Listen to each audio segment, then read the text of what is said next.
आज के बाद हम उनकी हर बात मानेंगे। शिमला की एक सुनसान सड़क पर एक लड़की चली जा रही थी।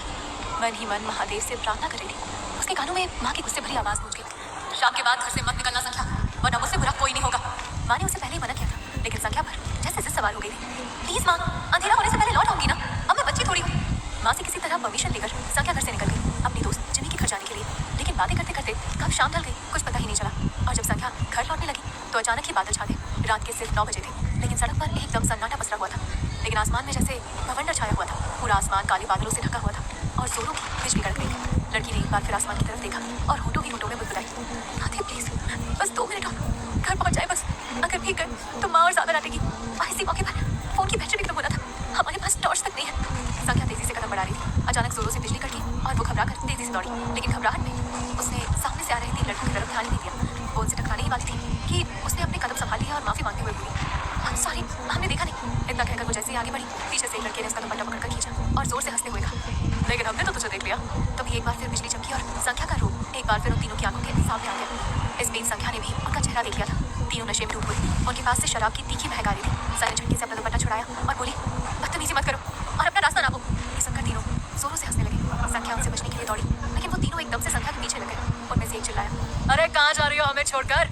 दूसरा बोला, शायद अपने घर लेकर जा रही है। उनकी वाहियात बातें सुनकर संख्या को गुस्सा आ रहा था। उसने और तेजी से कदम बढ़ाए, लेकिन वो लड़के और जल्दी चलकर उसके सामने आकर खड़े हो गए। संख्या घबराकर बोली, देखो, हमारा रास्ता छोड़ दो वरना अच्छा नहीं होगा।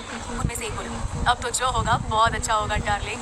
इतना कहकर उसने फिर संख्या का दुपट्टा खींचना चाहा, लेकिन संख्या नीचे झुक गई और अगले ही पल बिजली की तेजी से दूसरी तरफ दौड़ लगा दी। शिमला की पहाड़ी सड़क के एक तरफ गहरी खाई थी जिसमें घना जंगल बसा हुआ था। लेकिन बचपन से ही पहाड़ों में पली बड़ी संख्या के लिए पहाड़ी रास्ते अनजान नहीं थे। वो तेजी से खाई उतर गई और अंधेरे जंगल में दाखिल हो गई। जंगल का अंधेरा उसे निगलते जा रहा था। पेड़ों की छाया में झुककर वो हाँफते हुए रुकी और हाथ जोड़कर प्रार्थना करने लगी, हे भोलेनाथ, हमें बचा लीजिए। हम वादा कर लें कि फिर कभी माँ की बात नहीं डालेंगे। तभी सरसराने की आवाज सुनाई दी। वो गुंडे जंगल में आ चुके थे। एक गुंडे की आवाज गूंजी, यहीं कोई होगी, ढूंढो उसे। संख्या की सांस फूल गई। वे उसके पास आ गए। एक गुंडे ने हाथ बढ़ाकर उसका दुपट्टा छुआ। वो चीखता हुआ हवा में उड़ा, 2 चक्कर पेड़ से टकराया। दूसरे गुंडे ने हैरानी से देखा, कहा, ये क्या हुआ? संख्या को समझ नहीं आ रही थी कि ये क्या हो रहा था। 2 और गुंडे ने उसे पकड़ने की कोशिश की, लेकिन वो अपनी जगह से जब से मौका देखकर संख्या भी फिर भागी। गुंडे चिल्लाते हुए उसके पीछे दौड़े। भागते भागते वो किसी से जा टकराया। एक लंबा शख्स था। उसने एक हाथ संख्या की कमर से लपेट दिया। संख्या ने उसकी तरफ देखने की कोशिश की। तभी फिर बिजली चमकी और संख्या की आंखें उसकी आंखों से टकराई। काली हुई और काला मास्क पहने हुए संख्या की सांस तेज हो गई, लेकिन उस अजनबी की मौजूदगी में उसे अच्छे से सुकून मिल रहा था। गुंडे हाँफते हुए भाग पहुंचे। संख्या को एक अजनबी से मिलते देख एक गुंडा गंदी हंसते हुए बोला, अरे यार, इसे हमें दे दे, चल साथ मिलकर मजे करेंगे। रहस्यमय शख्स धीरे से आगे बढ़ा और एक भारी आवाज जंगल में गूंज उठी, हिम्मत है तो आओ और इसे छू कर दिखाओ। सिर्फ उसकी आवाज सुनकर ही गुंडों के होश उड़ गए। जंगल का माहौल अचानक और भी डरावना हो गया था। हवा में एक अजीब सी ठंडक खुल गई और पेड़ जोरों से हिलने लगे। एक गुंडे ने कांपते हुए कहा, चलो यार, यहाँ कुछ गड़बड़ है। वो तीनों पीछे हटकर भाग खड़े हुए। अचानक तेज बारिश हो गई और जोर से बिजली कड़की। संख्या घबराकर उस अजनबी से निपट गई और उसकी हुडी को कसकर पकड़ लिया। तभी एक अजनबी ने धीरे से संख्या के कान में कहा, वो लोग चले गए। संख्या ने अपनी आंखें कसकर बंद कर रखी थी और उस अजनबी की गले लगी थी। उसकी खुशबू में कुछ तो था, कुछ ऐसा जो उसे मदहोश कर रहा था। एक अजीब सा नशा था उसमें, लेकिन आवाज सुनकर उसे होश आया और उसने किसी तरह खुद को संभाल कर बोला, थैंक यू, आपका बहुत बहुत शुक्रिया। इतना कहकर वो जैसे ही उससे दूर जाने लगी, उस शख्स ने संख्या की कमर पकड़कर उसे अपने पास खींच लिया और गहरी आवाज में बोला, नहीं, तुम कहीं नहीं जाओगी, तुम मेरे साथ चलोगी। संख्या कांप उठी। अचानक उसे ऐसा एहसास हुआ कि एक कुएं से निकलकर वो दूसरी खाई में गिर गई। उसने घबराकर बोलने की कोशिश की, क्या मतलब है तुम्हारा? ये तुम क्या बोल रहे हो? उस शख्स ने अचानक संख्या को और करीब खींच लिया और उसके कान के पास होठ लाते हुए बोला, चुप रहो, बिल्कुल चुप, और चलो मेरे साथ। संख्या तड़प उठी। उसने चिल्लाकर कहा, कौन हो तुम? देखो, हमें जाने दो। कहते कहते वो गिड़गिड़ाने लगी, लेकिन उस शख्स ने संख्या के दोनों हाथ पकड़ लिए और उसके बेहद करीब जाकर बिल्कुल धीमी आवाज में कुछ फुसफुसाया। उसकी बात का मतलब समझ पाना मुश्किल था। संख्या और ज्यादा घबरा गई। वो शख्स की पकड़ से छूटने की कोशिश कर रही थी, लेकिन उसके हाथ पैर जैसे जंजीरों में जकड़ गए थे। अचानक बारिश और ज्यादा तेज हो गई। संख्या डर के मारे कांपने लगी। तभी उस अजनबी ने अपनी हुडी उतारकर संख्या को पहना दिया और एक झटके से उसे गोद में उठा लिया। संख्या के शरीर से जैसे खून निचोड़ गया था और अब उसमें विरोध करने की ताकत ही नहीं बची थी।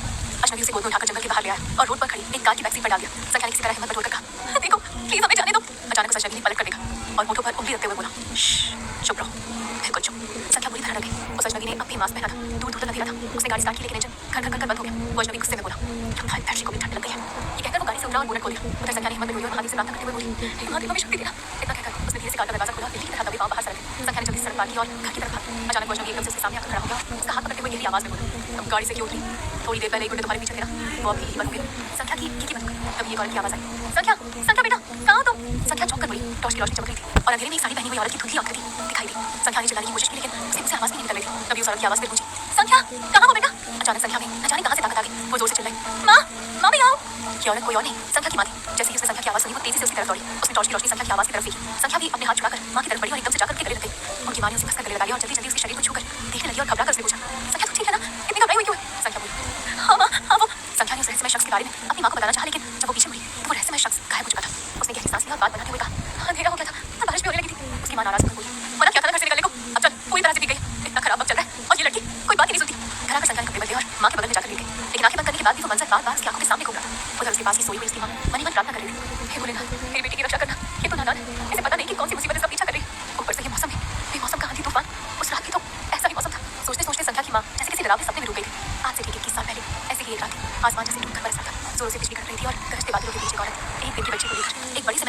रही थी। मुझे कुछ भी करके उस शैतान से अपनी बच्ची को बचाना होगा। उस औरत ने रोती हुई बच्ची को सीने से चिपकाया और महल के बाहर आ गई। तभी एक औरत की कर्कश आवाज गूंजी, पकड़ो उसे, भागने न पाए, स्वामी को मार दो और बच्ची को लेकर आओ। अगर वो हमारे हाथ से निकल गई तो शैतान तुम सबको खत्म कर देगा। जाओ। महल की खिड़कियों से लाल रोशनी के तीरों पर सवार सैनिक निकलने लगे। उधर वो औरत सामने महल की दीवार पार कर चुकी थी, लेकिन उसके सामने एक बड़ी सी खाई थी। उस खाई में नीली आग जल रही थी। तभी अचानक वो कर्कश आवाज फिर गूंजी, रुक जाओ स्वामी, अब तुम भाग नहीं सकती, तुम्हारी ताकत खत्म हो चुकी है, तुम अब एक आम इंसान से ज्यादा कुछ नहीं हो।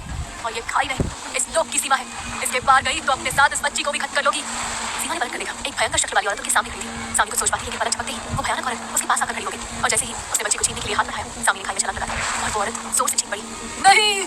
आखिर कौन थी वो औरत और कौन थी सामी? क्या सामी बचा पाएगी उस बच्ची को?